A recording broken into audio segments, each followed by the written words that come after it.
हम सोचते हैं कि बेटी को खूब पढ़ा लिखा देंगे, अपने जीवन की गाढ़ी कमाई लगाकर उसकी करोड़ों की शादी कर देंगे, उसे दहेज में सब कुछ दे देंगे तो हमारी बेटी हमेशा महफूज रहेगी।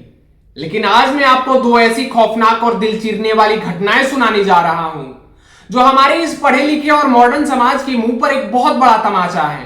पहली घटना ग्रेटर नोएडा की दीपिका की है। सिर्फ 14 महीने पहले एक पिता ने 1 करोड़ रुपए से ज्यादा खर्च करके अपनी बेटी की बड़ी धूमधाम से शादी की थी। उन्हें लगा था कि इतना पैसा और शानो शौकत देकर वो अपनी बेटी की सारी खुशियां खरीद रहे हैं, लेकिन बदले में क्या मिला? सिर्फ 14 महीने बाद उनकी बेटी की दर्दनाक लाश। आज वही परिवार खून के आंसू रो रहा है और आरोपियों के एनकाउंटर की मांग कर रहा है। से कोई दिक्कत ही तो हमारे घर छोड़ देते, हमारे बच्चे को मारते ना।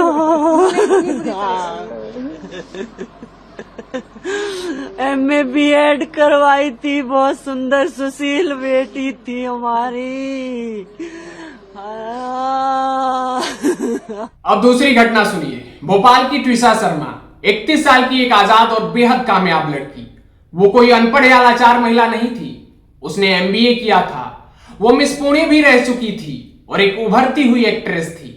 लेकिन आज वो भी जिंदा नहीं है।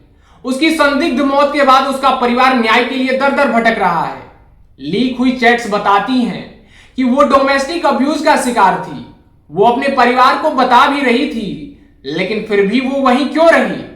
वो आखिरी पल तक किसके रेस्क्यू का इंतजार कर रही थी? यहाँ एक बहुत ही सीधा सवाल हम सबसे और पूरे समाज से है। चाहे 1 करोड़ की शादी करने वाला अमीर परिवार हो या मिस पुणे जैसी हाईली एजुकेटेड और आजाद लड़की, आखिर हमारी बेटियां उस नर्क से आजाद क्यों नहीं हो पाती? क्योंकि हमारे समाज में आज भी उन्हें यही घुट्टी पिलाई जाती है कि डोली उठी है तो अब अर्थी ही वापस आनी चाहिए। लोग क्या कहेंगे और तलाक का कलंक आज भी एक बेटी की जान से ज्यादा भारी कैसे हो गया है? ससुराल वाले चाहे दहेज के नाम पर गिफ्ट मांगे या आजाद लड़की के चरित्र पर कीचड़ उछाले, समाज चाहता है कि लड़की सब कुछ चुपचाप सह ले। मेरी इस देश के हर माँ बाप से एक ही विनती है, अपनी बेटियों की शादी के लिए करोड़ों का दहेज और एफडी जोड़ने से अच्छा है उन्हें सिर्फ इतना भरोसा दीजिए कि बेटा, अगर ससुराल में कोई भी तकलीफ हो तो तुम्हारे मायके के दरवाजे तुम्हारे लिए हमेशा खुले हैं। अब जरा इस दहेज और डोमेस्टिक वायलेंस का वो खौफनाक सरकारी डेटा सुनिए जो किसी भी तथाकथित पढ़े लिखे समाज का सिर शर्म से झुका देगा। नेशनल क्राइम रिकॉर्ड ब्यूरो यानी एनसीआरबी के आधिकारिक आंकड़े चीख चीख कर ये गवाही देते हैं कि इस देश में हर साल लगभग 5500 से 6000 बेटियों को दहेज के लिए मौत के घाट उतार दिया जाता है।